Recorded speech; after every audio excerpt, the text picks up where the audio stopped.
नालंदा से है, जहां जन अधिकार पार्टी के राष्ट्रीय अध्यक्ष पप्पू यादव ने आज एकंगर सराय थाना अंतर्गत महिमा कुर्थू गांव में सुधीर कुमार के परिजनों से मुलाकात कर उनकी हत्या के मामले में दोषियों को 3 महीने में फांसी की सजा की मांग की है। सुधीर कुमार की हत्या बीते दिनों हेलमेट चेकिंग के दौरान जहानाबाद में पुलिस द्वारा कर दी गई थी। पप्पू यादव ने उनके परिजनों से मुलाकात की और घटना की पूरी जानकारी देने के बाद जन अधिकार पार्टी की ओर से तत्काल उनके परिजनों को 50,000 रुपए की आर्थिक मदद, साथ ही उन्होंने उनकी तीनों बेटियों की शादी के समय 50,000 रुपए देने की बात कही है। इस अवसर पर जन अधिकार पार्टी के युवा अध्यक्ष राजू दानवीर व नालंदा के तमाम नेता व कार्यकर्ता गण मौजूद रहे।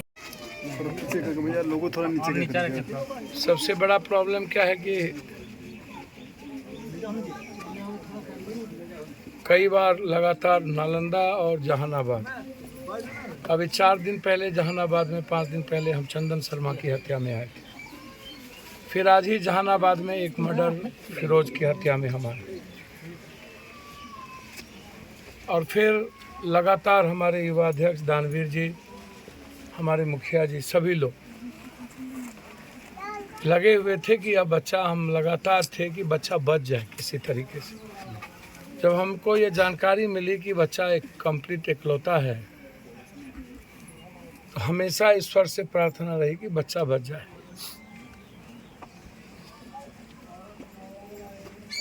जो घटना, एक तो डेली घटना, लेकिन ऐसी घटना, एक तरफ गुंडे, एक तरफ अपराधी और माफिया लगातार।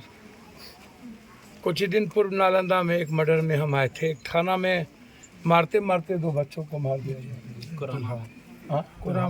कोरामा में, और वहाँ भी पुलिस के द्वारा ही मारते मारते बच्चों को मार दिया।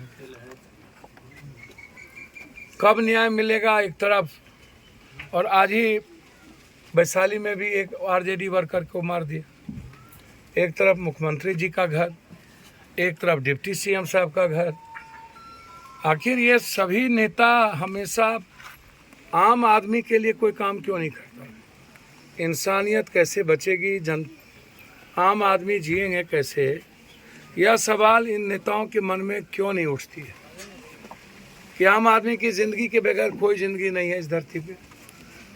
आम आदमी की इकोनॉमी, आम आदमी की सुरक्षा, कब तक आप धर्म, जाति, मजहब, और कब तक इस कंट्री में माफिया, अपराधी और दलालों को तवज्जो मिलेगी?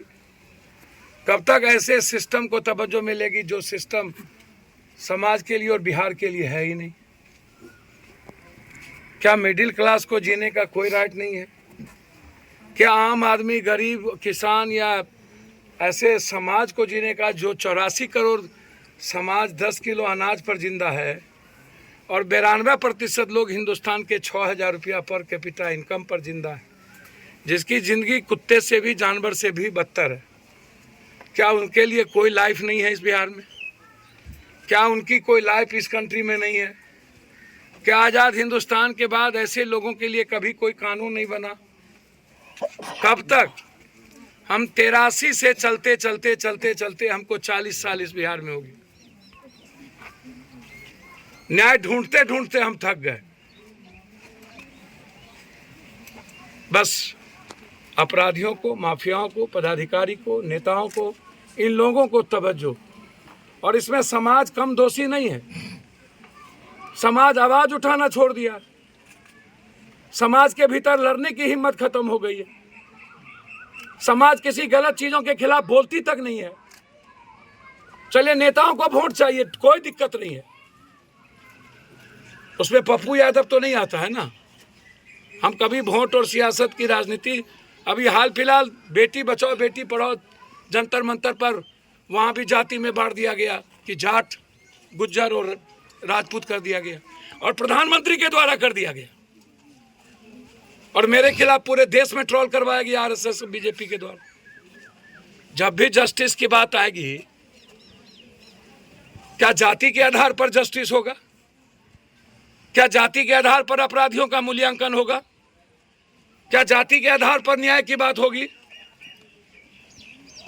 सिर्फ सत्ता और सियासत के आधार पर आम आदमी को हम पूजेंगे या आम आदमी की इज्जत करेंगे? यही हालात है इस देश के। पता नहीं कब ये समाज सुधरेगा, मुझे तो नहीं पता। इस परिवार को हमारे पार्टी, हमारे नेता के तरफ से, जन अधिकार पार्टी नालंदा और युवा अध्यक्ष जी के तरफ से 50,000 रुपया तत्काल उस बच्ची को, जिसके हस्बैंड जो नहीं रहे, और उनकी बेटी की शादी में, तीनों बेटी की शादी में जब शादी लगेगा तो 50,000 रुपया मेरे तरफ से उनकी मदद हो। लेकिन सवाल उठता है कि बेटी की शादी में पप्पू यादव मदद कर देंगे। आज उस बच्ची के लिए हम 50,000 रुपया हमारे नेता मदद कर देंगे, लेकिन क्या उनकी ज़िंदगी बदल जाएगी? क्या उनके माँ बाप को अब क्या वो बच्चा मिल जाएगा? इसीलिए हमने एसपी से बात की है, स्पीडी ट्रायल, 3 महीने के अंदर फांसी की सज़ा, पूरे के पूरे मुकम्मल तौर पर इसको बढ़ाया ना जाए। हम सीएम साहब से भी बात करेंगे और इस परिवार के न्याय के लिए हमारी जितनी क्षमता ईश्वर ने दी है, आर्थिक न्याय के लिए सब कुछ हम मदद करेंगे, उसमें कमी नहीं रखें। नालंदा से अन्नू की रिपोर्ट, TV1 इंडिया न्यूज़।